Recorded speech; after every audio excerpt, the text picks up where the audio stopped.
আর S Rafiqul blog প্রবাসীর কষ্ট। প্রবাসী এবার যাবে বাড়ি এর দ্বিতীয় পর্ব সবাইকে জানাই স্বাগতম। আমাদের যাইতে লাগবে 4 ঘন্টা 39 মিনিট, আর এমনকি গন্তব্যের দূরত্ব রয়েছে 4072 কিলোমিটার। আর এমনকি গন্তব্য দূরত্ব মাইল হিসেবে যদি আমরা দেখাই 2529 মাইল কিন্তু দূরত্বে অবস্থান করছি ঢাকা থেকে। তো আমরা এখন বিমানের মাঝখানে অবস্থান করছি, তার কিন্তু প্রতিটা সিটের পিছনে পিছনে দেখেন টিভি বা স্ক্রিন টাইপের কিন্তু থাকে, সেখানে কিন্তু আসলে দেখা যায় কোথায় যাব, কত দূর আছে বা কত মাইল আছে সব কিছু। কথা বলতে বলতে কিন্তু আমাদের খাবারও কিন্তু অলরেডি চলে আসলো। আমরা বিমানে আসলে কী খাবার দেয় এটি আপনাদের দেখাবো। দেখেন একটা বিমানের লঘুযুক্ত একটি কাপের মধ্যে আমাকে এটার মধ্যে হয়তো 7 আপ টাইপের বা কোল্ড ড্রিঙ্কস কোনো কিছু দেওয়া হয়েছে। এর পাশাপাশি দেখেন অন্য অন্য ব্রেড আছে আপনার, এমনকি একটা কাপ দিচ্ছে যেটা দিয়ে আমি হয়তো বা আসলে চা বা কোনো কিছু নিয়ে আসবে পরবর্তীতে, কিন্তু জানি না কী দেবে, তবে দেখি আমরা কী দেয় সামনে। তো আমি রাইসটা খোলার জন্য আসলে ট্রাই করছি। আমি অবশ্য যে বিমান বালা ছিল বা বিমানের যে ক্রু ছিল তার ক্রুকে বললাম যে আমাকে মিটটা দেওয়ার জন্য। সে আমাদেরকে আসলে মিটযুক্ত একটা খাবার দিল বা রাইস। এর পাশাপাশি আসলে কী কী রয়েছে এটা আপনাদের দেখাবো। একটা দেওয়া হচ্ছে আপনার কাটলারি, যেটার মধ্যে স্পুন বা আসলে বা নাইফ টাইপের অনেক কিছু থাকে এটার মধ্যে। আর একটা হলো আপনার এটার মধ্যে কী কী আছে, হয়তো বা চিনি, সুগার বা সল্ট, টিস্যু পেপার, এরকম কোনো কিছু হয়তো আছে। আমরা পরবর্তীতে আপনার দেখানোর জন্য চেষ্টা করব। এর পাশাপাশি রয়েছে আমাদের বিমানের লোগোযুক্ত একটি পানির বোতল। আর খাবারটি আসলে আমরা খাবো, তবে দেখাচ্ছি আপনাদের কী কী দিল, আসলে মিট কতটুকু দেয়, ভাত কতটুকু দেয়। খাবার পরে সব কিছু তারা নিয়ে গেল। এখন আপনারা দেখতে পাচ্ছেন যে অনেকে কিন্তু যার যার মতো মতো আসলে বসে আছে, কেউ দাঁড়িয়ে আছে, কেউ ওয়াশরুমে যাচ্ছে।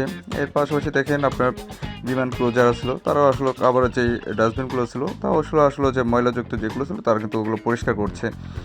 আর এর পাশাপাশি আপনাদের একটু দেখাই, রাস্তায় আসলে আমরা রাস্তার মধ্যে কিন্তু এখন বিমানের মধ্যে আকাশের উপরে আপনারা দেখতেই পাচ্ছেন। বিমান থেকে আসলে বাইরের দিকগুলো আসলে দেখাচ্ছি, আমি জানলার পাশেই যদিও বসছিলাম।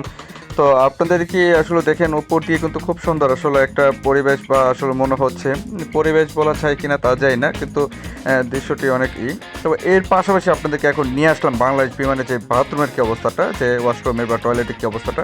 এটা আসলে লক একটা, এখানে কোনো আসলে সিগারেট খাওয়া যাবে না। এর পাশাপাশি দেখেন আপনার বেসিংটা, যে বেসিংয়ের মধ্যে যে আপনার দেখেন স্যুপটা যে দিচ্ছে, যে এখানে টিস্যু পেপার ওরকমভাবে নেই। দেখেন কি একদম স্যাঁতস্যাঁতে একদম একটা অবস্থা, যার মধ্যে আসলে কি বলবো যে আসলে মানুষ এখানে যাওয়ার মতো কোনো পরিবেশ বলতে কোনো কিছু নাই। যেখানে আমি দেখলাম যে আপনার দেখেন আসলে বাথরুমের যে একটা অবস্থাটা, যেখানে ভালো করে পানিও কিন্তু আসলে আসে না। বাংলাদেশ বিমানে বলা যায় যে একদম বাথরুমের অবস্থাটা কিন্তু একদমই খুবই একটা বাজে একটা অবস্থা, এমনকি একদম খুবই একটা খারাপ একটা অবস্থা কিন্তু।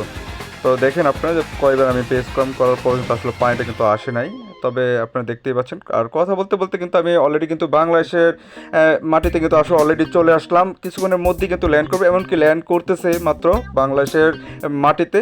আর আমি এখন জানলা থেকে আপনাদেরকে দেখানোর জন্য চেষ্টা করছি আসলে সবুজে শ্যামলা আমাদের এই বাংলাদেশটা আসলে কত সুন্দর লাগছে, কতটুকু আনন্দ মুহূর্ত লাগছে, এটা আসলে কাউকে বোঝানোর মতো না যে আসলে আমি সত্যি কি বাংলাদেশে চলে আসলাম প্রবাসের জীবন পার করে। তো এত একটা মজার একটা সময় আসলে যারা যদি প্রবাসে থাকে তারা একমাত্র বোঝে 4 বছর 5 বছর পর যখন বাড়িতে যাই বা দেশে যাই, আমরা দেশে যে সবুজের মাঠটিতে আসলে আমরা যখন আর কি হাঁটি বা চলে আসি, ওই সময়টা আমাদের মধ্যে কতটুকু আনন্দদায়ক হয় একমাত্র যারা প্রবাসী তারাই একমাত্র বুঝবে। হাঁটি হাঁটি পাপা করে করে আমাদের দেখেন ওই দেখা যায় আমাদের বাংলাদেশের এয়ারপোর্ট, বাংলাদেশের ঢাকা এয়ারপোর্ট, আন্তর্জাতিক যে ঢাকা এয়ারপোর্টটি, সেখানে কিন্তু আমরা অলরেডি চলে আসছি। আমরা আসলে খুবই মনের মধ্যে খুবই উল্লাস লাগছে এখন আসলে দেখেন যে আমরা আসলে বাংলাদেশে চলে আসলাম। এটাই আমাদের আসলে অনেক বড় একটি পাওয়া কিন্তু মনে হয়, বা আমার কাছে অনেক বড় একটি পাওয়া যে আসলে আমি বাংলাদেশে চলে আসলাম। সত্যি স্বপ্ন কিনা, তাও মাঝে মধ্যে কিন্তু আবার শরীরে কিন্তু আসলে চিমটি কাটতেছিলাম যে আসলে কি আমি বাংলাদেশে চলে আসলাম কিনা, যে আসলে কি বাংলাদেশের মাটিতে পা দিতে পারবো কিনা। মানে খুব একটা সময় দেখেন আমি আপনাদেরকে খুব কাছ থেকে দেখানোর জন্য চেষ্টা করছি। আসলে এটা কিন্তু আমাদের বাংলাদেশের এয়ারপোর্টটি, যা ঢাকা আন্তর্জাতিক যে এয়ারপোর্টটি ছিল, এই এয়ারপোর্টটি কিন্তু এখানে অন্য অন্য বিমান থেকে কিন্তু আসলে মানুষদের কিন্তু আসলে দেখেন আপনারা দেখতে পাচ্ছেন অন্য বড় বড় বিমান থেকে কিন্তু আসলে মানুষ হয়তো কোথাও যাবে নয়তো বা কোথাও থেকে চলে আসলো, তাদেরকে কিন্তু আসলে করবে এটাতে। তো আমরা হয়তো কথা বলতে বলতে বলতে বলতে আসলে কিন্তু বাংলাদেশের যে এয়ারপোর্টটিতে কিন্তু অলরেডি কিন্তু আমরা চলে আসলাম।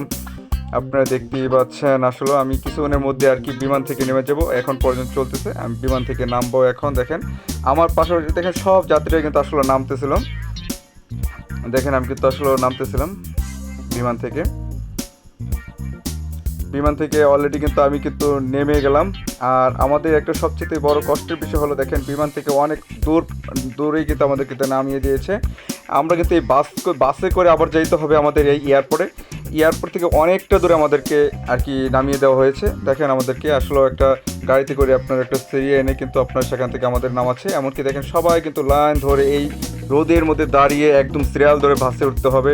আমি অনেক কষ্ট করে কিন্তু দেখেন বাসের মধ্যে একটু বসলাম লাগেজ নিয়ে। দেখেন অন্যরাও কিন্তু আসলে আমার মতো করে আসলে বসে আছে, অনেক কষ্ট করে কিন্তু আসতে হলো।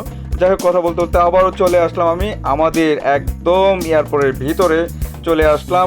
আমি কিন্তু একটা ট্রলি নিয়ে নিলাম মালের জন্য। আমার যে বুকিংয়ে দেওয়া মালগুলো ছিল, লাগেজগুলো ছিল, আমি লাগেজগুলো আসলে কিন্তু আর কি দেখবো আমি কোথায় আছে। আমাদের দেখেন বেল কীভাবে চলতেছে। এই বেল থেকে আমরা আসলে আমার যে লাগেজটা ছিল, আমি লাগেজটা দেখবো আমি কোথাও আসে কিনা। আমাদের লাগেজটা আসলে আমি আসলে নামিয়ে নিব আমার ট্রলির মধ্যে। যদি আমি আগে কিন্তু ট্রলি নিয়েছিলাম, আমার লাগেজের জন্য কিন্তু আমি ওয়েট করতেছি, দেখি আমার লাগেজটা আসে কিনা। একটু সময় নিয়ে নিব। অলরেডি কিন্তু আমার লাগেজটি কিন্তু চলে আসলো। দেখেন আমি কিন্তু এই দিক থেকে নামিয়ে নিতেছি, আমার ট্রলির মধ্যে কিন্তু আমি রাখতেছি। যে আমার ট্রলিতে রেখে দিলাম অলরেডি, দেখতেই পেলেন আমার একটি মাত্র লাগেজ আসলো, কিন্তু আরও একটি কিন্তু লাগেজ রয়ে গেছে। দেখে আসলে আমি একদম পরে চলে যাব।